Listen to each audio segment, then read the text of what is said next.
አዲስ አበባ ላይ ሪል ስቴት ሲባል ኢክራም ጌታቸው የሚለው ስም እንደሚወጣ ነው ቃል መገባል። የሪል ስቴት ገበያው ላይ ሴቶች ይበዛል። ከ2-3 ዓመት በፊት የነበረው የሪል ስቴት ማርኬት እና አሁን ላይ ያለው ቶታሊ ዲፈረንስ አለ። አሁን በጣም ተረጋግጧል። ደንበኞች ምን እንደሚፈልጉ የመለየት ብቃት አሁን ማርኬቱ ላይ ከመጣ በኋላ ቴምር ምንድን ነው ያደረገው?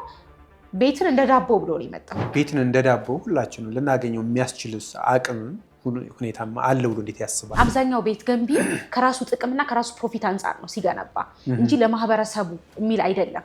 ሪል ስቴት ሲታሰቡ እስካም መደረግ እንደዚህ እንዳደረጉን ሪል ስቴቶች ሰብስባችሁ ልጠፉ ነው እንጂ በዚህ ዋጋ ገንብታችሁ እንዴት ነው የምታስረክቡ? ገንዘባችሁ ሙሉ ከከፈሉ በኋላ ሳያገኙት ቀርተው ክስ ላይ ምን ላይ ይገኛሉ?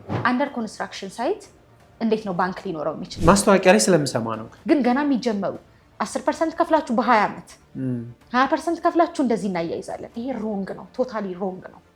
ህዝቡ እየተጭበረበረ ነው። በረጅም ጊዜ ክፍያም ሊያገኙ የሚችሉበት ኦፖርቹኒቲ አለው። አይገነቡትም አይሰሩትም እየተባለን እኛ ግን ከሁሉም ቀድመን እየገነባን ያለ ነው እኛ ነን። የሪል ስቴት ገበያው በአሁኑ ሰዓት በአንቺ ግምገማ ምን ያህል ነው? በቀጣይ የት እንገንባለው የሚል ለጥፈናል።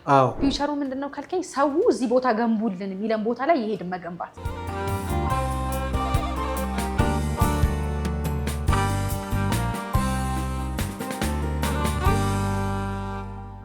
ሰላም ጤና ይስጥልኝ። የምንይሉ ፖድካስት ቤተሰቦች ምንይሉ ፖድካስት ላይ ትገኛላችሁ። ዛሬ ከስቱዲዮ ውጪ እንግዳ ጋብዣለሁ። እንግዳይን ከማስተዋወቂያ በፊት ግን ሰብስክራይብ በማድረግ አብራችሁ እንድትሆኑ በአክብሮት እጋብዛለሁ። እንግዳይ ወጣት ናት፣ የሴልስ እና የማርኬቲንግ ማናጀር ናት። በወጣትነት እዚህ ቦታ እንዴት ደረሰች፣ የሪል ስቴት ገበያ ምን ይመስላል የሚለውን ደግሞ ከእሷ ጋር እንሰማለን። ኢክራም ጌታቸው ትባላለች። ኢክራም በወጣትነት ማርኬቲንግ እና ሴልስ ማናጀር ቴምር ፕሮፐርቲስ ላይ ነው ያለሽው እና ወጣቱ ነው እዚህ ቦታ ለመድረስ መነሻ ይኖራል። እንዴት የሪል ስቴት ገበያ ላይ ሴልስ ሆነሽ ጀመርሽ? ኦልሞስት ከ5 ዓመት በፊት ነው የሪል ስቴት ማርኬትን ጆይን ያደረኩት። አይ ቲንክ ጥሩ ነኝ ለሪል ስቴት ማርኬቲንግ ጥሩ ነኝ። ጥሩ ኮሚኒኬሽን ስኪል ነበረኝ። ግራጁዌት እንዳደረኩኝ ነበር እና ቀጥታ ወደዚህ ማርኬት ጆይን ያደረኩት። ኢንትረስቲንግ ነው። በጣም የምወደው ሴክተር ነው ሪል ስቴት ማርኬቲንግ። የተለየ ክህሎት ይጠይቃል የማርኬቲንግ ለመሆን የሴልስ ላይ ወይም ደግሞ ሪል ስቴት ላይ ለመስራት? ክህሎት ሳይሆን አክቹዋሊ እያዳበርክ የምትመጣው ነገር ነው። ብትማረው የተሻለ ነው። ማርኬቲንግ ብትማር የተሻለ ነው። ለምሳሌ እኔ ኮምፒውተር ሳይንስ ነው ግራጁዌት ያደረኩት። ሊትራሊ የማይገናኝ አይነት ዲፓርትመንት ላይ ነው እየሰራ ያለሁት። ጥሩ ኮሚኒኬሽን ስኪል ካለ፣ የመግባባት ችሎታ ካለ፣ ነገሮችን አንደርስታንድ የማድረግ ማርኬትን የመረዳት አንደርስታንዲንግ ካለ ኢትስ ኢዚ። ኮምፒውተር ሳይንስ ተመርቀሽ ማርኬቲንግ ደግሞ 5 ዓመት ሰርተሽ አሁን የቴምር ፕሮፐርቲስ ሴልስ እና የማርኬቲንግ ማናጀር ሆንሽ። የመጣሽባቸው መንገዶች በጣም እንግዲህ አባጣ ጎብራጣ ይሆናሉ ብዬ አስባለሁ። በዛ ልክ ደግሞ በ5 ዓመት ውስጥ ትልቅ ሪል ስቴት ላይ ማናጀር ሆንሽ። ሚስጥር ይኖረው? ጠንካራ ሰራተኛ። ሀሳብ አላቸው፣ ፍላጎት አላቸው፣ ስራ ይሰራሉ። ግን እንደዛ አይነት ቦታ ላይ መድረስ በጣም ሩቅ ይሆንባቸዋል እና ያን ምክንያቱ ምንድን ለማወቅ ፈልጌ ነው። አንዳንዴ ምን አለ መሰለህ፣ ምኞትና ተግባር ይለያያል። መመኘት ሁላችንም እንመኛለን አይደለ? ፋይናንሻሊ ስቴብል መሆን ሁላችንም እንመኛለን። የሆነ ካምፓኒ እንዲኖረን እንመኛለን። የሆነ ካምፓኒ ሊድ ማድረግ እንፈልጋለን። ምኞት ነው። ያንን ለማድረግ ግን ያን ያህል ፈርዘር አንሄድ። በምኞት ደረጃ ብቻ ነው። ኢክራም ጋር ከመጣ ቅድም ብዬሃለሁ፣ ጎበዝ ሰራተኛ ነኝ። በደንብ ላለሁበት ፕሮፌሽን ኮሚትድ ሁኜ አክቹዋሊ በጣም የምወደው ሴክተር ነው ሪል ስቴት። ደስ ብሎኝ ኢንጆይ እያደረግኩኝ በጣም ወድጄ የምሰራው ሴክተር ነው። በነበርኩት በመጣሁት በ5 ዓመት ቆይታ ውስጥ ኦፍኮርስ በጣም ከባድ ውጣ ውረድና ጎርባጣ ነበረው። ስፔሻሊ ደግሞ ሴት ስትሆን ሴትነት በራሱ ቻሌንጅ ይዞ ይመጣብሃል። ያንን ተቋቁሜ ነው እዚህ ጋር የመጣሁት። ለምን ብትል አንደኛ ስራዬን በጣም ነው የምወደው፣ ሴክተሩን በጣም ነው የምወደው። በጣም ብዙ ሳክሪፋይ ከፍዬለታለሁ። ፕላስ ደግሞ በምኞት ብቻ አይደለም፣ መመኘት ብቻ አይደለም ማለት ለምኞቴን ለማሳካት በደንብ ጠንክሬ ስለሰራሁበት ነው። ሴት ብዙ ጊዜ ማርኬቲንግ እና ሴልስ ላይ ይበዛሉ። ምክንያት ማለት ብዙ ቦታ በተለይ የሪል ስቴት ገበያው ላይ ሴቶች ይበዛሉ። ናቹራሊ የተሰጠን ጊፍት አለ አይደለ? ሴቶች የመናገር የማሳመን የትኛው ማርኬቲንግ ላይ ምን አለ መሰለህ፣ መጀመሪያ ፈርስት ኢምፕሬሽን ነው። ከእናንተ ከወንዶች ይልቅ ሴት ናት ቶሎ ተቀባይነት የምታገኘው። እኔ እናንተ የሆነ ቦታ ላይ ሂደን አንድ አይነት ፕሮዳክት ይዘንላቸው ብንቀርብ እኔ ሜቢ ፈገግ በማለት ብቻ ያንን አክሴፕታንስ ላገኝ እችላለሁ። ናቹራሊ የተሰጠን ጊፍት አለ፣ ኢምፕሬሽን ፈርስት ኢምፕሬሽን አለ፣ ዘዌ የምናወራበት መንገድ አለ። ያው ወንድ ለማርኬቲንግ የተሰጠ አይደለም እያልኩ አይደለም። በጣም ብዙ ወንድ የሽያጭ አማካሪዎች አሉ በስሬ። ግን ሞር ኦፍ ሴት ሲሆን ተፈጥሮ ያደረን ነገር ስላለ አክቲቭም ስለሆንን ሴቶች ፊዚካሊም ያለው አሪፍ ስለሆነ ከዛ አንጻር ነው ሞር ኦፍ አክሴፕታንስ የምናገኘው እና ማርኬቱ ላይ ሴቶች ዶሚኔት የምናደርገው። በሪል ስቴት ገበያ ውስጥ ሴቶች ብዙ ናቸው። ወጣት ሆነች ደግሞ ማናጀር ስትሆኚ የሚኖሩ ፈተናዎች ይኖራሉ። በዙሪያሽ ወንዶችም ሴቶችም ይኖራሉ። ብዙ ደንበኛ ይመጣል። እንዴት ነው የምታስተናግጂው? የሚገርም ፈተናው የሚጀምረው ከራስ ነው። ከራስ ጋር መጣላት ትጀምራለህ መጀመሪያ። እንዴት ውሳኔ ስትወስን ብዙ ነገሮችን ትተህ ነው፣ ቁርጥ አድርገህ ትተህ ነው። ላይክ ፐርሰናሊ አሁን እኔን ብትጠይቀኝ ጠዋት 2 ሰዓት ተኩል ቢሮ ገባለሁ፣ 2 ሰዓት ማታ የምወጣበት ጊዜ አለ። ኤቭሪ ሊትል ቲንግን ትተህ ነው። ጸቡ ከራስ ጋር ነው የሚጀምረው። ፐርሰናል ላይፍህን ልትተው ትችላለህ፣ ሶሻል ላይፍህን ልትተው ትችላለህ፣ ኢቭን ኢፍ ራስህን ልትተው ትችላለህ። ሞር ኦፍ ስራ ላይ ፎከስ ስታደርግ። ሴት ሁነህ ደግሞ ከባድ ነው የሚሆነው። ጸቡ ከራስ ይጀምራል። ፋሚሊ ይኖርብሃል፣ የፋሚሊ ኢንፍሉዌንስ ይኖርብሃል። ኦፍኮርስ መስራት ቢያስደስታቸውም ሞር ኦፍ በጣም ስራ ላይ እንትን ማለት ሌላውን ነገር ተውከው አይነት ነገር ይመጣብሃል። ከፋሚሊ ኢንፍሉዌንስ ይኖርብሃል። ላይክ ብቻ ብዙ ነገር ይኖራል ዙሪያህ ላይ። ስራው ላይ ራሱ ኢንቴንሽናሊ ሃራስመንት ራሱ ይኖርብሃል እኮ። ያው ትቋቋመዋለህ። ሞር እየጠነከርክ ነው የምትሄደው። ባለፉት 5 ዓመታት በሰራሽባቸው ብዙ ቦታዎች ላይ በነበርሽበት በኢንቮልቭ ባረግሽበት ዋንጫዎችን ትወስጃለሽ በጣም ብዙ እና ኢክረም የዋንጫ ቤት ውስጥ ዋንጫ በጣም የበዛ ነው። እንዴት ነው የሚገኘው የሚለው ነገር በዚህ 5 ዓመት ውስጥ የነበረኝ ቆይታ ምንድነው? ሴልስ ነበርኩ። መጀመሪያ የሴልስ ኮንሰልታንት ነበርኩኝ። ኦልሞስት ለ3 ዓመት አካባቢ ሴልስ ኮንሰልታንት ሆኜ የሰራሁት። በደንብ ጥሩ ላይ ኮሚኒኬሽን ላይ ሶሻል ሚዲያውም ላይ በደንብ ኢንጌጅ አደርግ ነበረ። ሞር ኦፍ እንደውም ኢክራምን ምን ጠቀማት ካልከኝ ሶሻል ሚዲያ ላይ በደንብ ራሴን ፐርሰናል ብራንዲንግ ላይ ሰርቼዋለሁ። በደንብ ፕሮሞት አደርጋለሁ።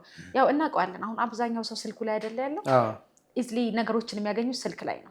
ሶ ምንድነው ያደረኩት እኔ ሪል ስቴት ማርኬቱ ላይ ሳይለመድ በፊት ሶሻል ሚዲያው ላይ ራሴን ይዤ ነው የወጣሁት፣ ፊቴን ይዤ ነው የወጣሁት እና ላይክ ከዛ ነው የጀመርኩት። በደንብ ፕሮሞት አደረኩኝ ራሴን። በሴልስነቱ በደንብ አቺቭ አድርጌ ነው የመጣሁት። እንዳልከው ብዙ ሽልማቶች ነበሩኝ፣ ብዙ ነገሮችን አቺቭ አድርጌበታለሁ። ከዛ በሱፐርቪዥን ሌብል መጣሁ። ሱፐርቫይዘሩ እኔ ደግሞ ኦልሞስት ወደ 10 ምናምን ሰው ሊድስ አደርግ ነበረ። በሱም ላይ ጥሩ ፐርፎርም አድርጌ የተለያዩ ዋንጫዎችን ወስጄ አሁን ላይ ደግሞ እንግዲህ ኒውዮርክ 70-80 ሰው ሊድ እያደረኩኝ ይገኛለሁ። ቴምር ፕሮፐርቲ ከመጣሽ 2 ዓመት አካባቢ። በ2 ዓመት ውስጥ ከሱፐርቫይዘር ተነስተሽ ማናጀር ሆነሻል። እንደ ተቋምም ሴቶች ላይ እምነት ይኖረዋል ብዬ አስባለሁ። ቴምር ዝም ብሎ አያመጣውም እና ማናጀር ስትሆኚ ደንበኞች፣ የሪል ስቴት ደንበኞች ምን እንደሚፈልጉ የመለየት ብቃቱ ምን ያህል ይሆናል? ኦፍኮርስ ማናጀር ሁነህ አይደለም ሴልስ ሁነህ እንኳን ዘሞር በሰራህና ራስን ባሳደግክ ቁጥር እየለየኸው ማርኬቱን አንደርስታንድ እያደረግከው ትመጣለህ። የትኛውም ስራ እኮ መስራት ስትጀምር እየለመድከው ስትመጣ ነው አንደርስታንድ እያደረግከው የምትመጣው።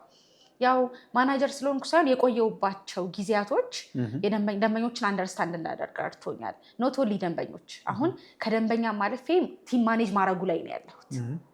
እሱ ትልቁ ነገር እንደውም እሱ ማለትና ቲሙ ምን ይፈልጋል፣ የሪል ስቴት ማርኬቱ ምን ይፈልጋል፣ ምን አይነት ሴልስ ነው የሚፈልገው፣ ማህበረሰብ ውስጥ ምን አይነት ፕሮዳክት ይዘህለት እንድትቀርብ ነው የሚፈልገው ቤት ገዢዎች የሚለውን በነበርኩባቸው በቆየሁባቸው 5 ዓመታቶች ጊዜያቶች ውስጥ እንዲሁም ደግሞ ኤክስፐሪንስ እያደረኩ በመጣሁባቸው ፖዚሽኖች ውስጥ ያንን አንደርስታንድ ማድረግ ችያለሁ። ኦፍኮርስ የሪል ስቴት ገበያ ግን እኛ ሀገር ባለው አሁን በጣም እየበዛ ነው። ብዙ ቦታ ሶሻል ሚዲያውንም ሚኒስትሪ ሚዲያውንም የያዘው ነው እና የሪል ስቴት ገበያው በአሁኑ ሰዓት በአንቺ ግምገማ ምን ያህል ነው ማለት እንችላለን? ከዛ በፊት እኔ አንድ ጥያቄ ልጠይቅ። አዲስ አበባ ላይ ምን ያህል ሪል ስቴት ያለ ይመስልሃል? ምናልባት 500 ከ1000 በላይ ሪል ስቴት አለ አዲስ አበባ ላይ። ስቲል ግን የቤት ገዢ ቤት 50% በላይ የሚሆነው ሰው ቤት የለውም አዲስ አበባ ላይ። አረ ከዛ በላይ እኔን ጨምሮ። ለምን ይመስልሃል? ለምን ይመስልሃል? አፎርድ ማድረግ ስለማይችል ይመስለኛል። ቴንክ ዩ። አፎርድ ማድረግ ስለማይችል ምንድነው የዴቨሎፐሮቹ እና የቤት ገዢው ፍላጎት አልተጣጣመም። ተረዳኸኝ? አብዛኛው ቤት ገንቢ ከራሱ ጥቅምና ከራሱ ፕሮፊት አንጻር ነው ሲገነባ እንጂ ለማህበረሰቡ የሚል አይደለም። አነሳሱም ኢንቴንሽኑ መጀመሪያ ቤት ሲገነባ ያ ነው አብዛኛው ሰው ቤት እንዳይኖረው ያደረገው። ማርኬቱን እንዴት አንደርስታንድ አድርገሽዋል? ሴንሲቲቭ ፓርታችን እኛ ሀገር ላይ ዋጋ ነው ታውቀዋለህ። የትኛውም ሰው አፎርድ የሚያደርገውን ነገር ካቀረብክለት ይገዛል። ስፔሻሊ ደግሞ ወጣቱ ሪል ስቴት ማርኬት ላይ ሲገነባ እስከዛሬ በነበረው እንትን ዲያስፖራውን ፎከስ ያደረገ ነው ማለት ይሄ በጣም አፎርድ ማድረግ እንዲችሉ ሃይ ሌቭል ላይ ይላሉ ተብሎ ነው እየተገነባ የነበረው። ሶ ምንድነው እየሆነ ያለው ሀገራችን ውስጥ ያለው ነዋሪ በጣም ይሄ ፖቴንሻል የሆነ ሰው ካልሆነ በቀር እንደኔና እንዳንተ ያለው ወጣት ቤት መግዛት ማለት ቅዠት ነው የሚሆንበት። አፎርድ ማድረግ አይችልም። 20-30 ሚሊዮን ብር እየተባለ ሃው እንዴት ይሆናል? ሲጀመር ማርኬቱ አሁን የተረጋጋው እንጂ ይሄ ዶላሩ ገንዘቡ ዲቫሉዌት ካደረገ በኋላ የሪል ስቴት ማርኬቱ የተረጋጋው እንጂ ከዛ በፊት በጣም ታፍ ነበረ። ሜቢ ይሄንን አንደርስታንድ ላታደርገው ትችላለህ። ከ2-3 ዓመት በፊት የነበረው የሪል ስቴት ማርኬት እና አሁን ላይ ያለው ቶታሊ ዲፍረንስ አለ። አሁን በጣም ተረጋግቷል እኮ። በምን ጉዳይ ነው የተረጋጋው? ኢንፍሌሽን፣ የዶላሩ ይሄ ዲቫሉዌት ማድረጉ አረጋግቶታል። ምክንያቱም የመግዛት አቅሙም እየወረደ ነው። ሰው እንደ ቴምር አይነት ካምፓኒ መጣ፣ ማርኬቱን በደንብ ዶሚኔት አደረገባቸው። አንዳንዴ አሳማኝ ነገር ይዘህ ስትመጣ አክሴፕታንስ ታገኛለህ። ወደ ራሴ ካምፓኒ እመጣልሃለሁና የሰው ፍላጎትና ገንቢዎቹ እንትን አልተጣጣመም ነበር እስከዛሬ። አብዛኛው ሰው የቤት ባለቤት ያልሆነበት ምክንያት ለዛ ነበርና ውጭ ላሉ ዲያስፖራዎች ለነሱ ፎከስ ተደርጎ ስለሚሰራ ነው። ይሄን እንዴት ተቀየረ ብትለኝ አሁን ሜቢ ቴምርን ካወቅከው ምን ያህል ጊዜ ነው? በዚህ አጋጣሚ ምናልባት 1 ዓመት ይመስለኛል ቴምር በደንብ 1 ዓመት። ቴምር ግን ኦልሞስት ወደ 8 ዓመት ሆኖታል። እርግጠኛ ነሽ? ሲሪየስሊ? እሺ 8 ዓመት ሆኖታል። በዚህ በ8 ዓመት ውስጥ የሚገርም 7 ሳይት አስረክቧል ሰርቶ። ሜቢ ቴምርን አሁን ሰው ማርኬት ላይ ቴምር የሰማው በዚህ 1 ዓመት ውስጥ ሊሆን ይችላል። እኔም በዚህ 1 ዓመት ነው። ምናልባት ህንፃዎቹ በየመንገዱ ስንሄድ ቴምር ሎጓቸው ስለሚኖር ካልሆነ ብዙም ሌሎችን ነበር የምንሰማው ማለት ይችላሉ። በጣም የሁሉም ሰው ጥያቄ ነው። 1 ዓመታችሁ ነው እስከዛሬ የት ነበራችሁ? 6 ፕሮጀክት አስረክበናል ስል በረዘግታችሁ ነው እንደሚሰሩት ሁላ ተብለናል። ምንድነው እቺን ላብራራለህና ወደ አንተ መልስ እመጣለሁ። ስለ ቻይና ቀርከሃ ምናልባት ሰምተህ ከሆነ ታውቃለህ። የቻይና ቀርከሃ ረጅም ጊዜ ነው ለማደግ የሚፈጅበት። ሩቱ ከስር እየሰራ ነው የሚሄደው። ሩቱን በደንብ እየሰራ ይሄድና ልክ አንድ የመብቀል ሲጀምር ግን ቡም ነው የሚለው። ቴምርም እንደዛ ነው የሆነው። 6-7 ዓመት ፕሮሞሽን ላይ አልወጣም ወይ ደግሞ ብራንዲንጉ ላይ አልሰራበትም። ከስር ሩቱን ሲሰራ ነበር። 6 ሳይት እየሰራ ሲያስረክብ 340 በላይ ቤቶችን ያስረከበው። ከዛ በኋላ ልክ እሱን ካስረከበ ፕሩፍ ካደረገ በኋላ ማርኬቱ ላይ ወጣ። አንዳንድ ካምፓኒ ምንድነው የሚሆነው? ከስራው ይልቅ ቀድሞ ፕሮሞሽኑና ብራንዲንግ ላይ ይሰራል። ከዛ የሚታይ አክቹዋሊ የሆነ ነገር የለውም። አንዳንድ ደግሞ በደንብ ሩቱ ላይ ይሰራና ቡም ያደርጋል። ቴምር እንደዛ ነው የሆነው። ላይክ አሁን ማርኬቱ ላይ ከመጣ በኋላ ቴምር ምንድነው ያደረገው? ቤትን እንደ ዳቦ ብሎ ነው የመጣው። ሀገር ውስጥ የቤት ችግር በጣም ሰፊ ነው። ግን ቴምር ቤትን እንደ ዳቦ ሁላችንም ልናገኘው የሚያስችል አቅም ሁኔታማ አለ ብሎ እንዴት ያስባል? ተጋነን አይደል? እንደዛ ነው የሚመስለው። ሁለት ሀሳብ ነው ቤትን እንደ ዳቦ ማለት። በሁለት መንገድ ነው እኛ የምንረዳው። አንደኛው ዳቦ የትም ቦታ ላይ ማግኘት ትችላለህ አይደለም? የትኛውም ሱቅ፣ የትኛውም ኤሪያ ላይ ብትሄድ ዳቦ ሁሉም ሱቅ ላይ አለ። ቴምር ሁሉም ቦታ ላይ አለ። ሰው የሚፈልገው ሎኬሽን ላይ በሙሉ እንገኛለን። ሳር ቤት ብትላለን፣ ፒያሳ ብትል፣ አያት፣ ጋርመንት፣ ቃሊቲ፣ ኤቭሪ ቦታ ቤትን እንደ ዳቦ በየቦታው። አንደኛው ኮንሰፕቱ። ሁለተኛው ቤትን እንደ ዳቦ አይኖ ይጋነናል። ትንሽ ቀለል ለማድረግ ስናስብ ምንድነው አፎርድ ማድረግ የምንችለው ዳቦ ነው አሁን ላይ ኢዝሊ አይደለም? ሶ ወጣቱ ኢዝሊ አፎርድ ማድረግ እንዲችል አፎርዴብል በሆነ ዋጋ ቤቶችን ይዘን ቤትን እንደ ዳቦ አፎርድ ተደርጎ እንዲገዛ በዚህም ኮንሰፕት ነው። በዚህ ዘመን ያለው ወጣት ኦልሬዲ የስራ አጥ ጉዳይ አለ። ስራም ያለው በህይወት በዕለት ከዕለቱ ያለው ችግር አለ። በቂ ሳይሆን ይቆያልና ቅድም ብለሽኛል ቴምር ሲመጣ የማርኬቱን አረጋጋ ብለሽኛልና የተለየ ለወጣቱ የሚሰጠው ነገር አለው? ኦፍኮርስ በደንብ። ለምንድን ነው ወጣቱ የቤት ባለቤት ያለው ነው? ዋጋ አንደኛ አይደለም። ሁለተኛ ደግሞ አከፋፈልም ሊሆን ይችላል እኮ። ያሁን ጊዜ ወጣት ካሽ እጁ ላይ የለውም። ቀስ እያለ እየሰራ እኔም አሁን ፐርሰናሊ ቢጠይቀኝ አንተም ቀስ እያልን እየሰራ የሆነ ፕሮፐርቲ ኦን ልናደርግ የምንችለው አይደለ? ያንን ምቹ መሆን መቻል አለበት ለወጣቱ። አፎርዴብል ዋጋ መሆን መቻል አለበት። ዛት ስቴምር አረጋጋው ማርኬቱን እያልኩ ያለሁት በ5 ሚሊዮን በ6 ሚሊዮን ብር በ5 ሚሊዮን ብር ቤት ባለ 2 መኝታ ይልና ቅድመ ክፍያ የሆነ ያህል ይከፍላል ደንበኛ። በ3 ዓመት ይከፍላል ቀስ እያለ ወይ በ4 ዓመት ይከፍላል። ኮንስትራክሽን ስራውን እየሰራ ግንባታውን እያየ አብሮ መገንባት ማለት ነው። አከፋፈሉንም ለቅቅ ያደርግላቸዋል፣ ዋጋውንም አፎርዴብል ያደርግላቸዋል። ለወጣቱ ነው በርካሽ ዋጋ ቤት እናስረክባለን። አንዳንዴ ርካሽ ወይም የረከሰ ዋጋ አለ ሲባል ሰው ይፈራል። አንዳንድ ሰው ደግሞ የሆነ ቦታ ርካሽ ይባልና ገዝቶ ኋላ ላይ ውጤት ሳያይ ይቀርና ግራ የሚጋባ ለደንበኛ። ይሄ የሁሉም ሰው ጥያቄ ነው። ምሳሌ የሆነ ቦታ ላይ የምትፈልገው ፕሮዳክት አለ እንበል። አንድ ቦታ ላይ 10 ሺህ ብር ተባልክ። የሆነ ቦታ ላይ ሄደህ ስትጠይቅ ያን ፕሮዳክት ራሱ ነው 1 ሺህ ብር ተባልክ። ምንድነው ፊልም የምታደርገው? እስኪ ያኛው 1 ሺህ ብር ይገኛል ወይም ደግሞ በመሀል የሆነ ጋፕ ያለ ነገር ይመስለኛል። በእኔ ወይ የጥራት ችግር ይኖርበታል ያስባለሁ፣ ወይ ደግሞ ያን ያህል ሰፊ ከሆነ ለምን የሚል ጥያቄ ይፈጠራል። ለምን ረከሰ? ምናልባት እኮ ያኛው ላይሆን እኮ ይችላል ትክክሉ። 10 ሺህ ብሩ ላይሆን እኮ ይችላል ትክክሉ። የተጋነነው 10 ሺህ ብሩ ሊሆን ይችላል። ትክክለኛው እኮ 1 ሺህ ብሩ ሊሆን ይችላል። ምንድነው እኛ በተፈጥሯችን ሰዎች ስንባል የሆነ ነገር ሲረክስ ለምን የሚል ጥያቄ እናመጣለን። ትክክል ነው፣ እሱን እደግፈዋለሁ። ሁሌም ትክክል ነው እያልኩ አይደለም። ለምን ብሎ መጠየቁ እንዳለ ነው። ያንተ ጥያቄ ልመልስልህ። የሆነ ፕሮጀክት ነበረ ሳር ቤት አደባባይ ጋር የዛሬ ዓመት አካባቢ ማለት ሳር ቤት ኤሪያ ላይ ማርኬቱ 120 ሺህ 100 ምናምን ሺህ የሚሸጥበት ነው በካሬ ዋጋ ፐር ሜትር ስኬር። እኛ እዛ ሳይት ላይ 57 ሺህ ብር በካሬ ብለን ፕሮሞሽን አወጣ። ከ100 ምናምን % በታች ዋጋ የወረደ እኮ ነው። የወረደ ነው። አንተ የጠየቀውን ጥያቄ ነው ሲጠይቁን የነበረው። ለምን ያሉን ኮንስትራክሽኑ ገና ቁፋሮ ላይ ነው። ለምን እንዴት በካሬ 57 ሺህ ብር ሳር ቤት በምን ልትሸጡት ነው? በምን ልትገነቡት ነው? ያዋጣችኋል ወይ? አይ ብራችንን ሰብስባችሁ ልጠፉ ነው። ስም ሜንሽን እያደረጉ እንደዚህ እንዳደረጉን ሪል ስቴቶች ሰብስባችሁ ልጠፉ ነው እንጂ በዚህ ዋጋ ገንብታችሁ እንዴት ነው የምታስረክቡን? በጣም ብዙ ሰው ነው ሲጠይቅ የነበረው። ኢቨን በጣም ኮምፕሌን ተነስቶብን ነበረ ከሌሎች ሪል ስቴቶችም ከተፎካካሪዎች። የኛ ኮንሰፕት ምን መሰለ? ብሩ ዲቫሉዌት ያደረገበት ታይም ነበር። ያን ታይም ማለት እኛ 57 ሺህ ብር በካሬ ግዙን 100% ክፈሉን ያልናቸው። ቀስ እያላችሁ አንዴ በካሬ 57 ሺህ ብር እንሽጥላችሁ 100% ክፈሉን፣ 8 ሚሊዮን ብር ባለ 3 መኝታ ክፈሉን። ሰው እያየ የነበረች በካሬ 57 ሺህ ብር የምትለዋል ነው። ኦፍኮርስ እንደዛም ቢሆን በጣም ርካሽ ነው። ይሄ ማለት ከ100% ላይ 40% ነው ዲስካውንት ያደረግንላቸው። ቤቱን በ60% ብቻ ነው እየሸጥን የነበረው። በተረዳኸኝ? ሰው እንዴት ነው ሲል የነበረው። አትገነቡትም፣ በታምር አትገነቡትም፣ ተው ሲሉ ነበር። አይዲያችንን አንደርስታንድ ያደረጉ ሰዎች ገዙ። ምን አደረግን እኛ? በካሬ 57 ሺህ ብር ሽጠን ኦልሞስት ወደ 100 ምናምን ቤት 100% 8 ሚሊዮን ብር ሰብስበን ሙሉ ኮንስትራክሽን ማቴሪያል ገዛንበት። ኮንስትራክሽን ማቴሪያል፣ ብረት፣ ሲሚንቶ ስቶር አደረግን ወስደን። ዊን ዊን አልሆነም። ለምንድን ነው ዋጋ ከፍ አድርገው ነው ሪል ስቴቶች የሚሸጡት? ኢንፍሌሽን ስላለ፣ ኮንስትራክሽን ማቴሪያል ጭማሪ ስላለ። በ3 ዓመት የሚረከብ ቤት ከሆነ በ3 ዓመት የሚረከብ ቤት ኮንስትራክሽን ማቴሪያል ጭማሪ ይኖርብሃል። 100 እጥፍ ሊጨምር ይችላል ኮንስትራክሽን ማቴሪያል። እኛስ ትልቁ ኮንስትራክሽን ላይ የሚያስፈልገው ሲሚንቶና ብረት፣ መጨረሻ ላይ የፊኒሽንግ ማቴሪያል ነው። ፊኒሽንግ ማቴሪያሉን ካልኩሌት አድርገን አስቀመጥን። ሲሚንቶና ብረት ሙሉ ስትራክቸር የሚያስጨርሰን ስቶር አደረግን። ዊን ዊን ሆነ ማለት አይደለ?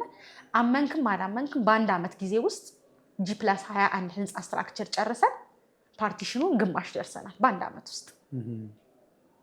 እነዛ የገዙ ሰዎች አሸነፉ። አሁን ላይ እሱ ቤት ሪሴል 16 ሚሊዮን ብር እየሸጡት ነው፣ እጥፍ አድርገው ህንፃው ሳያልቅ።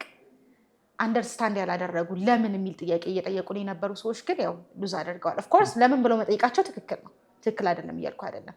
አንዳንዴ ፕሮሞሽን እንደዚህ ሲባል እንዴ ለምን ረከሰ መጠየቁ የተሻለ ነው። ጠይቃ አንደርስታንድ ማድረጉ በውጭ ሆኖ ዲፌንድ ከማድረግ ጠይቁ አንደርስታንድ ማድረጉ የተሻለ ነውና ዋጋ ዝቅ አድርገንም ስንመጣኛ ሪዝን ይዘን ነው እንጂ ዝም ብለን አይደለም። እየገነባን እያሳየን ነው። በነገራችን ላይ 6 ፕሮጀክት እኮ ሰርተን አስረክበናል። አሁንም ዋጋ ዝቅ አድርገን የምንመጣው እየሰራን እያሳየናቸው ነው። ዊን ዊን ነው ለኛ የሚሆነው። እኔ የደንበኞችን ወክዬ ላውራ እስኪ። እሺ።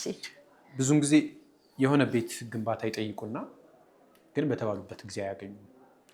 ከዛ ክሶች ምኖች ይመጣሉ። ሊገዛ የፈለገም ፊውቸር ዓላማ ያለው ሰው ሁሌ ሪል ስቴት ሲታሰቡ እስካም መደረግ እንዴት ነው መለየትም የሚቻለው?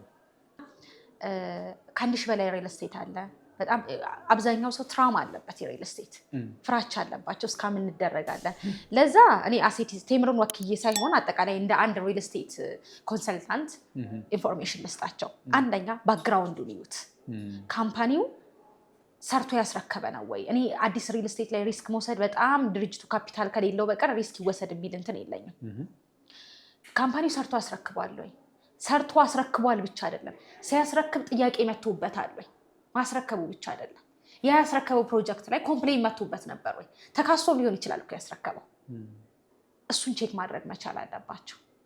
መጀመሪያ ካምፓኒው ታማኝ ነው ወይ የሚለውን። ሁለተኛ አሁን ላይ ይገነባልናል የያዘው ፕሮጀክት ማተር ያደርጋል።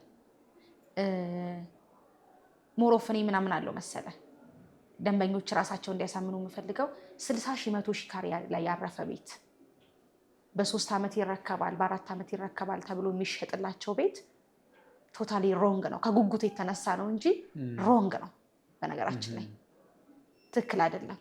ይህንን መጀመሪያ ማጣራት መቻል አለባቸው። 60 ሺህ 70 ሺህ ካሬ ላይ ያረፈ ቤት በ3 ዓመት እናስረክባለን ብለው ይሸጣሉ። 7-8 ዓመት እየፈጀ ነው፣ እያየነው ነው። 10 ዓመትም እየፈጀ አለ። ለምን? አንድ የሱን ቤት ብቻ አይደለም ሰርቶ የሚያስረክብለት፣ ሙሉ ፋሲሊቲውን አሟልቶ ነው የሚያስረክብለት። አትሊስት ሪስክ ሲወስዱ አንድ ቢልዲንግ ላይ ሪስክ ይውሰዱ። አንድ ቢልዲንግ በ3 ዓመት እናስረክባለን ቢል አንድ ሪል ስቴት ማክሲማም ሊሄድባቸው የሚችለው 4 ዓመት ነው። ምን አለ መሰለ አንዳንዴ ደንበኛ ህይወቱን የሚመሰረተው እኛ የሽያጭ ባለሙያዎች ወይም አልሚዎች በምንናገረው ነገር ላይ ተነስቶ ነው። 60 ሺህ ካሬ ላይ የሚያርፍ ቤት በ3 ዓመት ያልቃል ብለህ ብትሸጥለት ቤቱን ሽጦ መጥቶ ሊገዛህ ይችላል። ምናልባት ያ ኮምፓውንድ 7-8 ዓመት እኮ ሊፈጅ ይችላል። ያን ሰውዬ ላይፉን አዛባ ነው ማለት አይደለም። እኔ ይሄ ሮንግ ነው ብዬ አስባለሁ። አንደኛ ይህንንም ራሳቸው ክሊር ማድረግ መቻል አለባቸው። ሪስክ የምንወስድበት ቦታ ምን አይነት ቦታ ነው? ሪዝነብል የሆነ ነገር መሆን አለበት። ክሊር ማድረግ መቻል አለባቸው። ስለ ካምፓኒውም ባክግራውንዱንም በደንብ ማጥናት አለባቸው። ሌጋሊቲውን ቼክ ማድረግ መቻል አለባቸው። ሌጋሊቲ ማለት ሌጋል ዶክመንቶቹን ከመንግስት ጋር ያለው በራሳቸው መንገድ ሂደው ማጣራት መቻል አለባቸው። መሬት አስተዳደርም ሊሆን ይችላል። ከመንግስት የተሰጡ ዶክመንቶችን ኢች ኤንድ ኤቭሪቲንግ ማየት መቻል አለባቸው ብዬ ነው የማምነው። እኔ አሁን ፐርሰናሊ ብጠይቀኝ ደንበኞቼ የተሸፋፈነ ሽያጭ እንዲኖር አልፈልግም። ክሊር የሆነ ነገር ነው አድርጌ መሸጥ የምፈልገው። ለእኔ ደንበኞቼ ማለት ቀጣይነት ያለው ሶርሶቼ ናቸው ብዬ ነው የማምነው። ነገ ትልቋን ብራንዲንግ ያላትን ኢክራምን መገንባት ከፈለግኩኝ ዛሬ የምሰራው ነገር ማተር ያደርጋል። ራሴንም ስሜንም ሉዝ ማድረግ አልፈልግም። በደንብ ክሊር አድርጌ ነው የምነግራቸው። ኢቨን የማይጠይቁኝን ጥያቄ በደንብ ማስረዳት የምፈልገው። እንደዛ ነው መሆን ያለበት። መጀመሪያ ውሳኔ ላይ ዲሲሽን ላይ ከመድረሳቸው በፊት ውሉን ማየት መቻል አለባቸው። ከመንግስት ጋር ሪል ስቴቱ ከመንግስት ጋር ያለውን ሌጋሊቲ ቼክ ማድረግ መቻል አለባቸው። ባክግራውንዱን ማየት መቻል አለባቸው። እዚህ ይገነባልኛል ወይ ድርጅቱ አቅም አለው ወይ የሚለው ማተር ያደርጋል። ከኔ እየሰበሰበ ነው የሚገነባው ኦር እኔ ባልከፍል ይሄ ድርጅት ይገነባል ነው ኮንስትራክሽኑን ያቆመዋል? ይህንን ማየት መቻል አለባቸው። ብዙ ኮምፕሌን ሲቀርብ ስለማይ ነው። ልክ ነህ። አንዳንዴ ገንዘባቸው ሙሉ ከከፈሉ በኋላ ሳያገኙት ቀርተው ክስ ላይ ምን ላይ ይገኛሉ። አንዳንድ ጊዜ ደግሞ ቤቱን ተረክበው ካርታው ግን ተበድሮበት ብር ሊሆን ይችላልና ከእንደዛ አይነት የነፃ እንዲሆን ለምሳሌ ቴምር ላይ እንዲህ አይነት ነገር አለማየቱ ሰው በምንድን ነው ማረጋገጥ የሚችለው? ቴምር ሊዝ ነው ቦታ የሚወስደው ጨረታ ሞሮፍ። ያው እንደውም ከኮሊደር ልማቱ በኋላ መንግስት አይተህ ከሆነ መንገድ አስፋልት ዳር ላይ እንዳለ ቦታዎችን እያጠረ ነው። እያንዳንዷ ቴምር እየገነባ ያለው ኮንስትራክሽን ከመንግስት በጨረታ እየወሰደ ነው። ይሄ ምን አለ መሰለህ ለገዢ በጣም ትልቅ አድቫንቴጅ ነው። ቴምር ከመንግስት ተጫርቶ ያን ቦታ ይወስደዋል። እዛ ቦታ ላይ ግራውንድ ፕላስ 20 ገነባለሁ ብሎ ይሸጣል። ሲሸጥ አሁን ደንበኞች ታስረክቡናላችሁ የሚል ጥያቄ ያነሱብናል። እናስረክባለን እንላለን። ከደንበኞች ውጭ ማን ይጠይቀናል? መንግስት ይጠይቀናል። መንግስት ምን አይነት ህግ አስቀምጧል? የኮሊደር ልማት ላይ ያሉ ፕሮጀክቶች በ3 ዓመት ጊዜ ውስጥ ተሰርተው ማለቅ አለባቸው ሚድ ዴድላይን አስቀምጧል። ስለዚህ መንግስት አሰረም ማለት አይደለም። ይሄ ሞር ጋራንትድ ነው ለገዢ ደንበኞች፣ ሞር ጋራንትድ ነው። አሁን በነባር ይዞታ ወይ ከግለሰብ ብንገዛው ያንን ቦታ የሚጠይቀን አካል የለም። ገዢዎች ብቻ ናቸው ሊጠይቁን የሚችሉት። አሁን ግን መንግስት እንቅ አድርጎ ስለሚይዘን ግዴታችንን እንገነባለን። ወደን ሳይሆን ተገደን እንገነባዋለን ያንን ኮንስትራክሽን። ይሄ ሞሮፍ ለደንበኞች ጋራንትድ ያደርጋቸዋል። ምንም አይነት ባንክ ጋር ንክኪ የለውም ቴምር። የፈለገ ሰውስ ቢመጣ ለምሳሌ እኔ ልገዛ መጣሁ ከባንክ ጋር መገናኘት አያስችለኝም። አንደር ኮንስትራክሽን እኮ ነው የኛ ሳይት። በነገራችን ላይ ሌላ አጠቃላይ ኢንጀነራል ማስረዳት የምፈልገው ነገር የኛ ሳይት እኮ ገና እየተጀመሩ ያሉ ሳይቶች ናቸው። አንደር ኮንስትራክሽን ሳይት እንዴት ነው ባንክ ሊኖረው የሚችለው? እስኪ ልጠይቅህና ባንክ ብድር የሚሰጠው ለምን አይነት ቤት ነው? ማስታወቂያ ላይ ስለምሰማ ነው። ልመጣለህ ወደ እሱ ሀሳብ። ባንክ ብድር የሚሰጠው ለምን አይነት ቤቶች ነው? ቤቱ ወይም ፕሮፐርቲ ሲኖርሽ የምታስይዡ ፕሮፐርቲ ሲኖርሽ ፕሮፐርቲ ወር ደግሞ ኮላተራል ሌላ ነገር ማስያዝ መቻል አለብህ አይደለ? ትክክል አይደለም፣ ሮንግ ነው። አንተ እየሰማኸው ያለው ማስታወቂያ ሮንግ ነው። ገና እየተቆፈረ ያለ አንደር ኮንስትራክሽን ሳይት ባንክ ብድር አለው ተብሎ መሸጥ ምን ማለት ነው? ማለት ካምፓኒ ራሱ ፋይናንስ ብድር ማበደር አይችልም አይደለ? ባንክ ነው ብድር ሊሰጥ የሚችለው። አንደር ኮንስትራክሽን ሳይት ኦፍ ኮርስ እሺ፣ ባንኩ ኮላተራል ይዞ ነው ብድር የሚሰጣችሁ። እኛ ካምፓኒያችን ኮላተራል አስይዘናል ከሆነ ያንን ክሊር ካደረጉ ይቻላል። ግን ይሄ መጀመሪያ ማሻሻጫ ፕሮሰስ ነው እንጂ ኤግዛክት ከባንክ ጋር ተፈራርመናል፣ ባንኩ ለእንትን ሪል ስቴት ብድር ሰጥቼዋለሁ ለዚህ ቤት የሚል አሳዩኝ ብትል የላቸውም። ይሄ ሮንግ ስለሆነና ትክክል ስላልሆነ ነው። ያለቁ ቤቶች የባንክ ብድር ያላቸው አፕሪሺየት አደርጋለሁ። ካርታ ስላለቀላቸው ብድር ይሰጣሉ። ግን ገና የሚጀመሩ 10% ከፍላችሁ በ20 ዓመት 20% ከፍላችሁ እንደዚህ እናያይዛለን። ይሄ ሮንግ ነው፣ ቶታሊ ሮንግ ነው። ህዝቡ እየተጭበረበረ ነው። ብዙ ስለማይ ነው። እኔ እንኳን እንዲሁ ልግዛ ብዬ ባልጠይቅም ግን ማስታወቂያው ላይ በዚህን ዓመት ትከፍላላችሁ፣ በዚህን ዓመት ትከፍላላችሁ፣ ከባንክ ጋር እናያይዛቸዋለን የሚል ሀሳቦች ስለሚነሱ ነው። ደንበኞችን ግን በምን ነው የምትለዩት? እንዲሁ ማርኬቲንግ ባለሙያዎች ሰው የምትለዩበት ቤት ይገዛል ብላችሁ እንዳጠቃላይ እሱን ሞር ኦፍ ፕራክቲስ ባደረግከው ቁጥር ነው የምታገኘው። እኛ ሞር ኦፍ ክላይንቶቻችን ራሳቸው ናቸው ወደኛ የሚመጡት። ሶሻል ሚዲያ ላይ በደንብ ኢንጌጅ ስለምናደርግ ራሳቸው ናቸው ወደኛ የሚመጡት። በፊት የነበረው ሲስተም ማኑዋል ሲስተም ነው። ማኑዋል ሲስተም ማለት አንተ ነህ ደንበኞቹን ሂደህ የምታገኛቸው፣ ሰርቬይ የምንለው መንገድ ማለት ነው። ሂደህ ደንበኞችን እናገኝ እንችልባቸዋለን ብለን የምናስበው ምናልባት አይተህ ሊሆን ይችላል። ከተማው ላይ ቤት ግዙን አይነት ነገር በጣም አፕሪሺየት ማደርጋቸውና ማደንቃቸው የሽያጭ አማካሪዎች ናቸው። በደንብ ይሸጣል እንደዛ። ደንበኞችን ኢንፌስ ሂደህ አግኝተህ ማውራት። እሱም በምንድን ነው የምትለዩት? ያው ሴልስ ስለነበርኩኝ በመኪናቸውን ማየት እንችላለን። ብቻ አለ የሚታወቅበት ነገር አፎርድ ሊያደርግ ይችላል። አክቹዋሊ ሾው ያደረገ ሁላ ይገዛል ማለት አይደለም። ኖርማል የሆነ ሰው አይገዛም ማለት አይደለም። ሁሉም ሰው አናውቀውም። ሞሮፍ ግን አሁን በአሁኑ ታይም ላይ ዲጂታል ሁነናል። ማኑዋል ሲስተሙ እየቀረ ነው። ሂደን እኛ ኢንፌስ ከማውራት ይልቅ እነሱ ወደኛ እንዲመጡ ነው እያደረግን ያለ ነው። በደንብ ፕላትፎርሞችን አመቻችተን የሶሻል ሚዲያ፣ የዩቲዩብ፣ የቲክቶክ፣ የኢንስታግራም፣ የፌስቡክ ፕላትፎርሞች ላይ ፕሮሞሽን በደንብ እንሰራለን። ክሊር አድርገን እናስቀምጣለን። ደንበኞች ናቸው ወደኛ የሚመጡት። እንደዛ ሲሆን ኢዝሊ ነው። ከመጡ የሚፈልጉትን ፕሮዳክት ታቀርብላቸዋለህ። ከወደዱት ያው አፎርድ ካደረጉ ይገዛሉ፣ ካልሆኑ ደግሞ ይቀጥላል። ስልክ ተደውሎ ነው አንድ ሁለት ተደውሎ ስለነበረ ነውና ቤት ግዛ ተብለሃል። ቤት ግዛ፣ ኧረ እኔ ቤት መግዛት አልችልም ነው ምስል። አይ በሂደትም ትገዛለህ፣ ግን አፕሮች የሚያደርጉበት መንገድ ቤስት ብዬ አስባለሁ።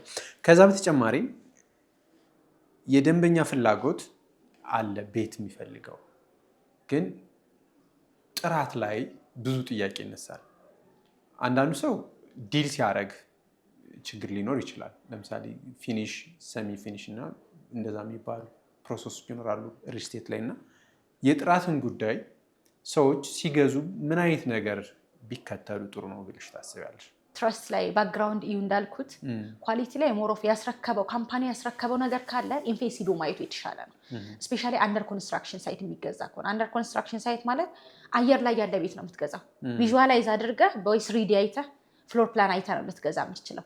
እንደዛ ሲሆን ምንድነው ኳሊቲውን እንዴት ማወቅ ትችላላችሁ? ባክግራውንዱን እዩ። ሰርቶ ያስረከበ ከሆነ ያስረከበውን ቤት ሂዳችሁ አንኳኩታችሁ ገብታችሁ ማየት መቻል። ምን አይነት ሴራሚክ ነው የተጠቀመው? ምን አይነት ፊኒሽንግ ማቴሪያል ነው የተጠቀመው? ላይቲንጎቹ ምን ይመስላሉ? ቤቱ እንዴት ነው? ይሄንን ኢንፌስ ያስረከበው ካለ ሂዶ ማየት መቻል አለባቸው።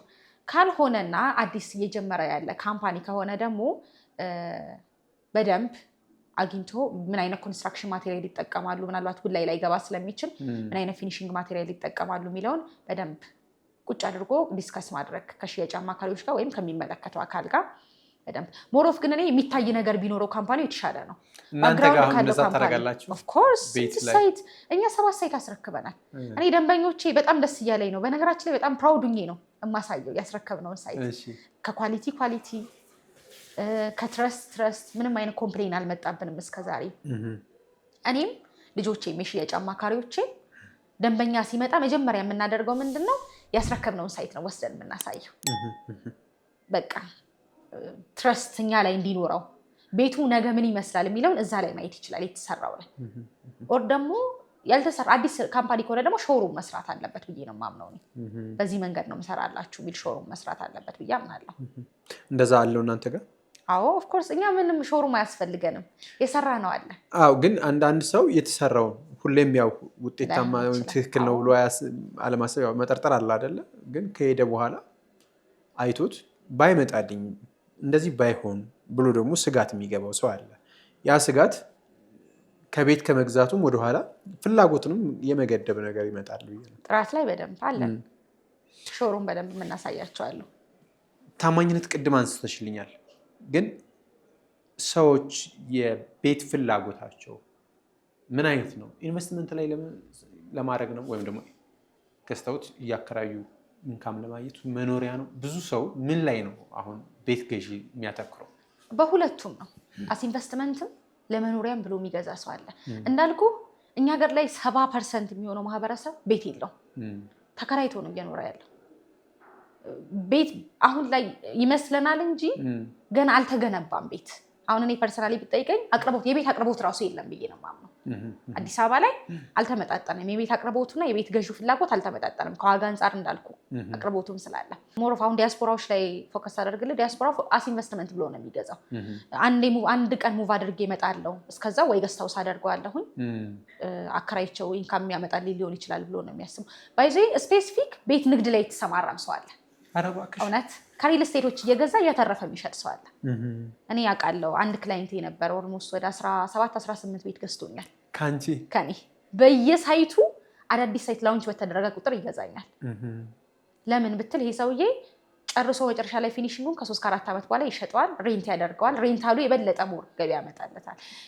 ቤት አሲቲዝ ኢንቨስትመንት አይደለ? አሴት ገንዘብ ነው የሚይዝልን። ያሁን ፐርሰናሊ ብትጠይቀኝ ከሪል ስቴት ውጭ ምን አይነት ስራ መስራት ትፈልጊያለሽ ብትለኝ ምንም የለም። ቤት እየገዛው መሸጥ ብቻ ነው የምፈልገው። ትልቅ ኢንቨስትመንት ነው።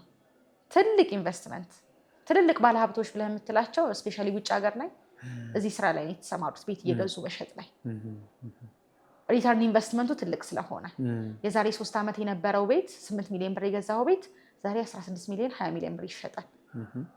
ብርህን አስቀምጠው ባንክ ዲቫሉዌት ከሚያደርግብህ ቤት እየገዛ ብትሸጥ አይሻልም? ኢንቨስትመንት ብለህ በጣም መኖሪያ ብለው የሚገዙ አሉ። ኢንቨስትመንት ላይ ሞር ኦፍ ሎኬሽን ማተር ያደርጋል። ምን አይነት ሎኬሽኖች ናቸው ግን? ፕራይም የሚባሉ ሎኬሽኖች ላይክ ቦሌ፣ ምስራተ ገብርኤል፣ ሳር ቤት፣ ፒያሳ፣ እነዚህ ቤተመንግስት ኤሪያ፣ አዋሪ አካባቢ እነዚህ አሁን ለኢንቨስትመንት ለምን እንደሆነ ታውቃለህ? ሬንታሉ ራሱ ዶላር ነው። ሬንታሉ ዶላር ነው። የኤምባሲዎች ያሉበት ፎሬነሮች ያሉበት ኤሪያ ሬንታል እንትኑ ዶላር ነው። ሶ ባትሸጠው እንኳን ሬንት የሚገባልህ በዶላር ነው። ኢንቨስትመንት ማለት ይሄ አይደለም። መኖሪያ ብለህ ካሰብክ ኤኒ ቦታ ሊሆን ይችላል። ምንድነው መኖሪያም ላይ አንዳንዴ ኢንፍራስትራክቸሩን ማየት መቻል አለብህ። መርከሱን ብቻ ሳይሆን መኖሪያ ኤሪያ ሆኖ ኢንፍራስትራክቸር ይሄ ለትራንስፖርቴሽን ለመሀል ከተማ፣ ለሃይማኖት ተቋማት፣ ለትምህርት ቤቶች በደንብ ኤሪያው ላይ ያሉ መሆን መቻል አለባቸው። ይሄ ነው የማምነው መኖሪያም ቢሆን። አስ ኢንቨስትመንት ግን ምንም ጥያቄ የለውም ዳውንታውን እና ፕራይም ሎኬሽን የሚመረጠው። አሁን የጠረሽልኝ ቦታዎች በጣም ቁልፍ የሚባሉ ቦታዎች ናቸው። በቅርብ ጊዜ የቴምር ሪል ስቴት የሆነ ሽልማት አግኝቶ ነበረ። በምንድን ነው ያገኘው? የ2017 ላይ ኢትዮ ሪል ስቴት አዋርድ ነበር። የሪል ስቴቶች አዲስ አበባ ላይ ያለው ሪል ስቴቶች አዋርድ ሽልማት ነበርና ቴምር ሪል ስቴት በአፎርዴብል ዋጋ ቤቶችን በመሸጥ ዘርፍ ነው የተሸለም ነው። ተመጣጣኝ ዋጋ አዲስ አበባ ላይ ካሉት ሪል ስቴቶች በቃ ቤትን በስነ ስርዓት በተመጣጣኝ ዋጋ ለማህበረሰቡ እየሸጠ ያለ ካምፓኒ ተብለን ተሸላሚ ሆነናል። ቤቱ ላይ ገብተው አስተያየት ይሰጧቸዋል። በጣም ከ340 በላይ ቤት እኮ ነው ያስረከብነው። ኦልሞስት 400 ቤት 7 ፕሮጀክቶች ማለት ነው። በጣም ደስተኛ ናቸው። ከዚህ በፊት የተረከሙ ደንበኞቻችን ድጋሚ እየገዙ ነው። ትረስት አንዴ ቢውልድ ካደረግ እዛው ካምፓኒ ላይ ነው የምትሆነው። ድጋሚ እየገዙ ነው ያሉት። አፎርዴብል ዋጋም የተሸለምንበት ምክንያት ምንድነው? ተመጣጣኝ ዋጋ ነው ይዘን የምንመጣው። ሆነስትሊ ስፒኪንግ እኛ ማርኬቱ ላይ ዶሚኔት አድርገናል ብዬ ነው የምነግርህ። ሳር ቤት ኤሪያ ላይ ብትመጣ ቴምር ሳር ቤት አለው፣ ቫቲካን ኤምባሲ ጋር የምንሸጠው ሳይት አለ። ሳር ቤት ኤሪያ ላይ ከሚሸጡት ሪል ስቴቶች በጣም ዘሊስት የሚባለው የቴምር ነው። አይገነቡትም አይሰሩትም እየተባለን እኛ ግን ከሁሉም ቀድመን እየገነባን ያለ ነው እኛ ነን። ፒያሳ ላይ ብትሄድ የኛ ነው አፎርዴብል ዋጋ ማይጠራ ዋጋ ነው እየሸጥን ያለ ነው። ሲረክስ አንዳንዴ ያው ለምን የሚል ጥያቄ ይነሳል። የትርፍ ጉዳይ ያሳስብ እሱን ሰርተን ነው የምንነሳው። ኢቭን እንደዛም አድርገን በደንብ ፕሮፊቴብል ነን እኛ። ያንን ዋጋ ስናወጣ የኮንስትራክሽን ማቴሪያሉን ካልኩሌት እናደርጋለን፣ ላበር ካልኩሌት እናደርጋለን፣ ፕሮፊታችንን ካልኩሌት እናደርጋለን። ያው ሁሉም ለጽድቅ አይደለም የምንሰራው አይደለ? እሱን ካልኩሌት አድርገን ነው ኢቭን ምንድነው እስከዛሬ የነበረው የሪል ስቴት አሻሻጭ ትክክል አይደለም። አንዳንዴ እኮ ትክክለኛው ነገር ሲመጣ ያንን ትክክል ያልሆነውን ነገር ጭንቅላታችን አክሴፕት አድርጎት የለ ያንን ነው እንደ ትክክል የምንወስደው እንጂ ተረዳኸኝ? ትክክል ያልነበረው ያኛው ነው። የሪል ስቴት ማርኬቱ ሮንግ ነበር፣ እስከዛሬ አልተረጋጋም ነበር እና ኦልሬዲ ያንን አክሴፕት አደረግነው። ውዱ ነገር ነው ትክክል ብለን ተቀበለን። አሁን ትክክለኛውን አፎርዴብሉ ነገር ሲመጣ መቀበል አቃተን እንጂ ይሄ ነው ሪያሊቲው፣ ይሄ ነው የሪል ስቴት ማርኬቱ፣ ይሄ ነው። እኛ ዝቅ አድርገን እየሸጥን አይደለም። እኛ ትክክለኛውን ዋጋ አፎርዴብል ዋጋውን እያስቀረብንላቸው ያለነው። ተፎካካሪዎችም ምናልባት የትርፍ ጣራቸውን የመቀነስ እኔ የመስገብገብ ሁኔታ ነው ብዬ ነው እንጂ የምለው እኛ እየሸጥንበት ያለነው እኮ በጣም ከበቂ በላይ ነው። ለኦነሮች ለሪል ስቴት ገንቢዎችም ከበቂ በላይ ነው ብዬ ነው የማስበው። ወጣቶች ስራ ላይ ያሉ ገቢያቸው ሪል ስቴት አንዳንዴ ላያመጣ ይችላል። በረጅም ጊዜ ገዝተው በረጅም ጊዜ ክፍያም ሊያገኙ የሚችሉበት ኦፖርቹኒቲ አለው። ኦፍኮርስ አለን። ያው በደንብ ዲቴል ላውራ ደግሞ ወደ ሳይቶች ይልባል። ምሳሌ እኛ ሳር ቤት ቫቲካን ኤምባሲ አጠገብ የምንሸጠው ሳይት አለ። ኮንስትራክሽን እየጀመርን ነው። የጨረታ የሊዝ ቦታ ነው። በ3 ዓመት የምናስረክበው ሳይት ነው። ሁለት አይነት አከፋፈል ላይ ያመጣ ነው እኛ። እሱ ላይ እጃችሁ ላይ ብር ካለ 100% ክፈሉን፣ እኛ 35% እንቀንስላችሁ። 65% በጥቅሉ 65% ቤቱን ግዙ።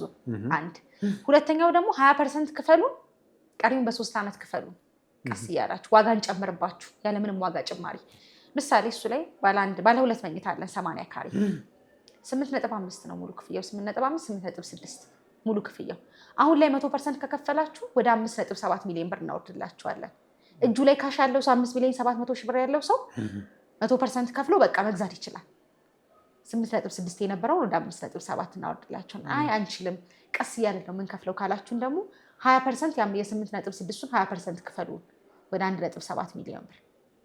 ቀሪውን 80%ን በ3 ዓመት ያለምንም ዋጋ ጭማሪ። አድቫንቴጁ ምን መሰለ? ኮንስትራክሽን ማቴሪያል ጨመረም ዶላር ጨመረም ምንም አንጨምርባችሁ። ያችኑ ፊክስድ አማውንት ግንባታውን እያያችሁ ክፈሉ።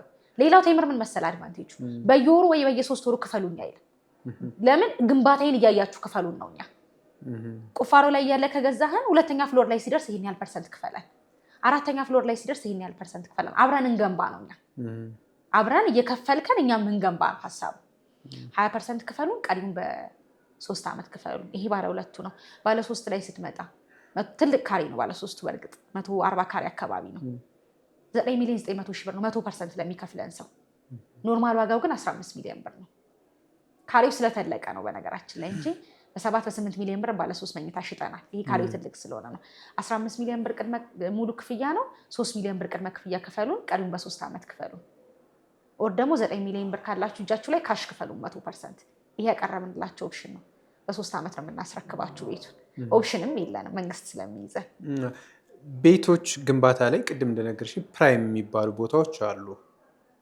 ግን ከዛ ውጭ ያሉ ቦታዎች ላይ የዋጋ ልዩነት አያለው። የዋጋ ልዩነት አሁን ካልሽኝ ከፍላጎት ከአቅርቦትና ከካምፓኒው ፍላጎት ጋር ነው። ሰዎች ግን የሆነ ቦታ ላይ ይፈልጋል። አሁን ለምሳሌ ሳር ቤት ጠቅሽልኝ፣ ፒያሳ ላይ ለምሳሌ በጋርመንት ወይም ደግሞ ሰሚት ባለ ቦታ ላይ ላግኝ ቢል ማግኘት የሚያስችል ኮንዲሽን ይኖራል? እሺ፣ ጥያቄ በጥያቄ ነው የምመልስልህ። አያት ላይ የሚሸጥ ቦታና ኦር ደግሞ አያት ላይ መንግስት የሚያወጣው የጨረታ ቦታና ሳር ቤት ላይ ጨረታ ቦታ የሚወጣበት የካሬ መነሻ ዋጋ እኩል ነው? የቦታው ፍላጎት ይወስናል ብዬ አስባለሁ። ለምሳሌ ሀያት ላይ በጣም ሊወደድም ሊያንስም ይችላል። ሳር ቤትም ሊወደድም ሊያንስም ይችላል። ከሎኬሽን ግን ይለያያል። ከሎኬሽን ይለያያል በጣም። ለምንድነው የሆነ ቦታ ላይ ዝቅ አድርጋችሁ የሆነ መሀል ከተማ ላይ ከፍ የምታደርጉት? ኦፍ ኮርስ መሀል ከተማ ነው ተፈላጊ ነው። እኛም ቦታውን በሊዝ ተጫርተን ስንወስደው መንግስት የካሬ የሚያስቀምጥልን የካሬ ዋጋው ከፍ ያለ ነው። አያት ላይ ካለው እኩል አይደለም። ስለዚህ በተአምር መሀል ከተማና ዳር ላይ ያለ ቦታ ላይ እኩል። እኛ አሁን አያት ላይ የምንሸጠው ሳይት አለ ከዚህኛው ውስጥ የግማሽ ያህል ዋጋ ልዩነት አለ። ምን ያህል እስኪ በቁጥር? በጣም ልዩነት አለው።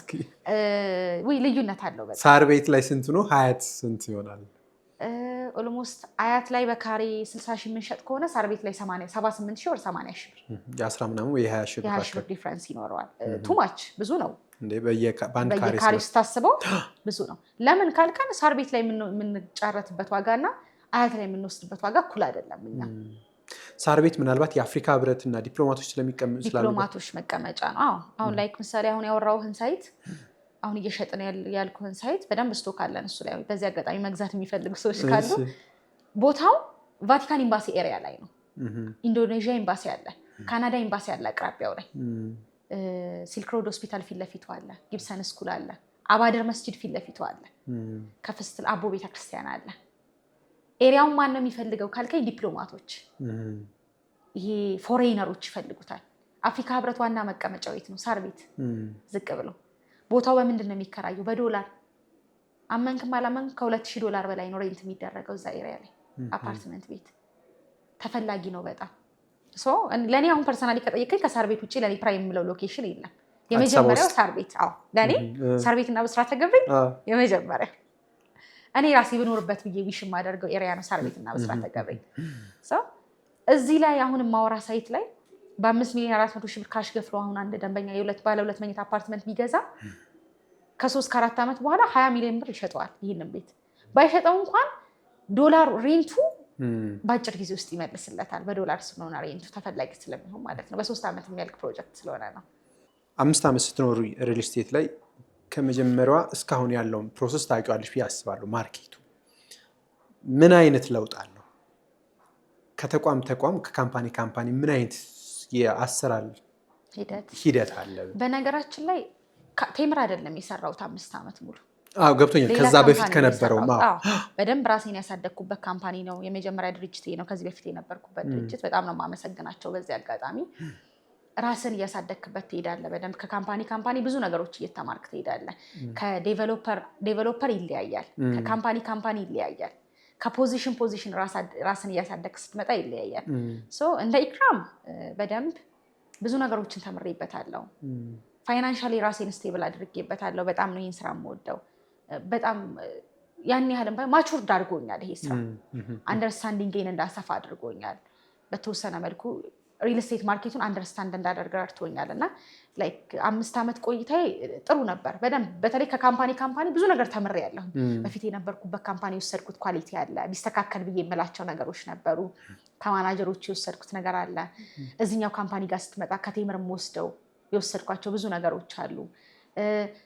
እንዲስተካከል ብዬ የምላቸው ቴምር ላይ ደግሞ እንዲስተካከል እኔ ራሴ ማናጀሩ እየሰራሁባቸው ያለሁባቸው ነገሮች አሉ። እያሳደግኩ ነው ራሴን የመጣሁት።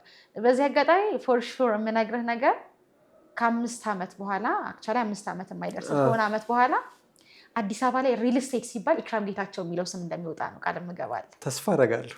በደንብ ሆነስትሊ እንደዚህ ሳይሆን በደንብ ማቹርድ ሆኜ ራሴን በደንብ ኢሞሽናሊም ይሄ በደንብ የሪል ስቴት እውቀቱም ኑሮኝ አንደርስታንዲንጉም ኑሮኝ ትልቅ ቦታ ላይ እንደምደርስ እና ከ5 ዓመት በኋላ በቃ የአዲስ አበባ ሪል ስቴት ሲባል የኔ ስም እንደሚነሳ ፎር ሹር የመጣሁበትን 5 ዓመት ሳይሆን ቀጣይ ያሉትን ዓመታቶች ማለት ነው። አንድ የረሳሁት ነገር ግን ለምሳሌ አሁን በዚህ ታይም የቴምር ሪል ስቴት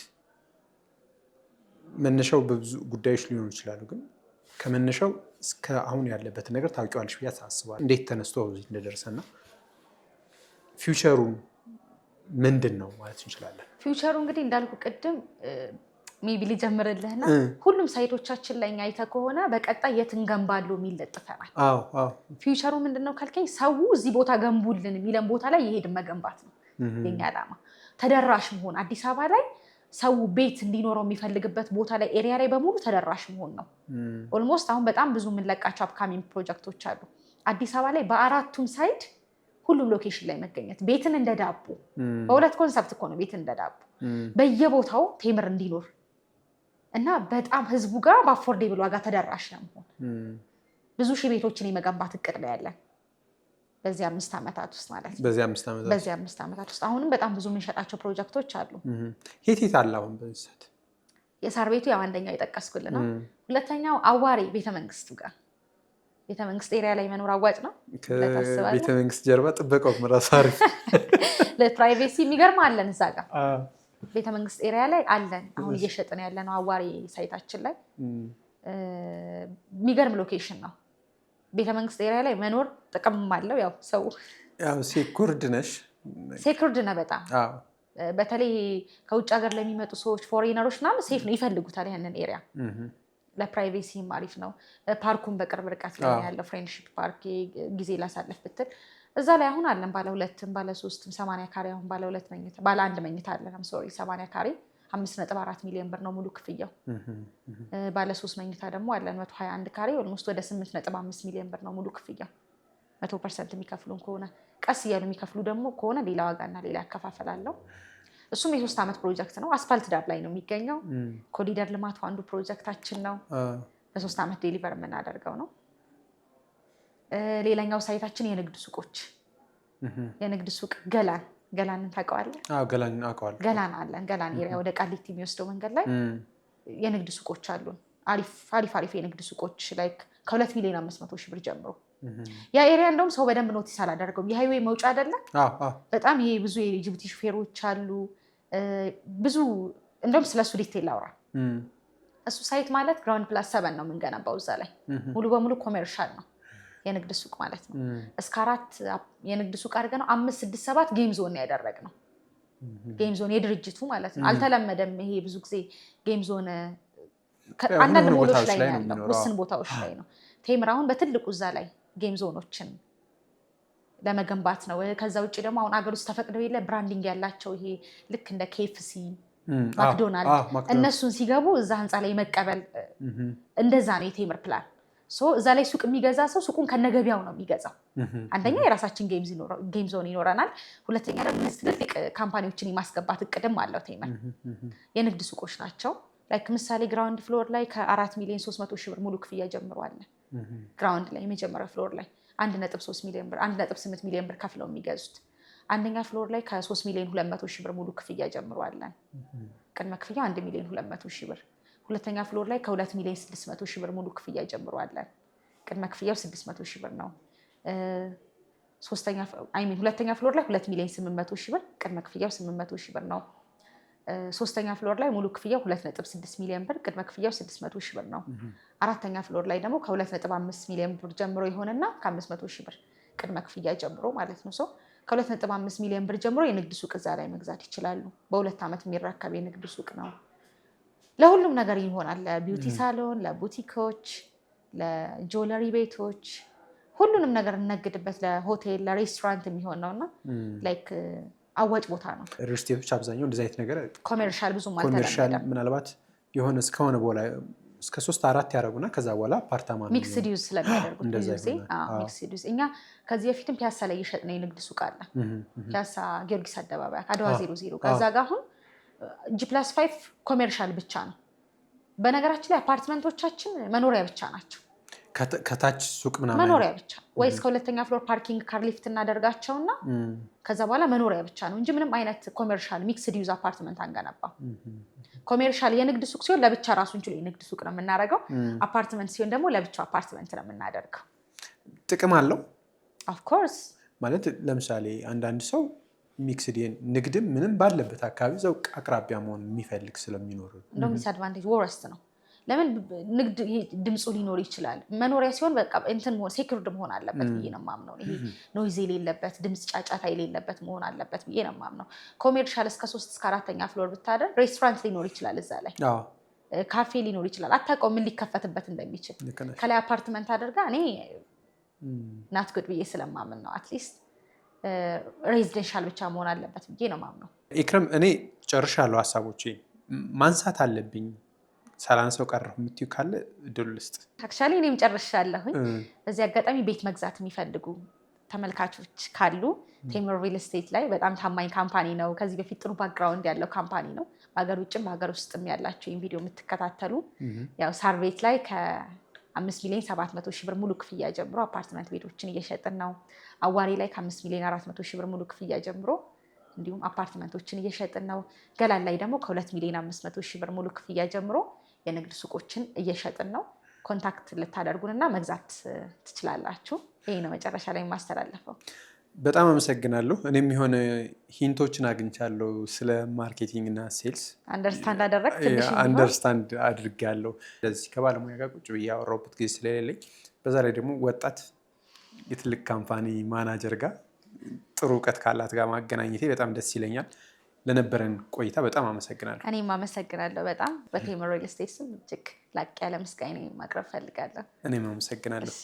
ተመልካቾች የምን ይሉ ፖድካስት ከኢክረም ጌታቸው ከቴምር ሪል ስቴት ሴልስ እና ማርኬቲንግ ማናጀር ጋር ያደረግነው ቆይታ እዚህ ጋር ይጠናቀቃል። ቀጣይ በሌላ እንግዳ እንገናኛለን። መልካም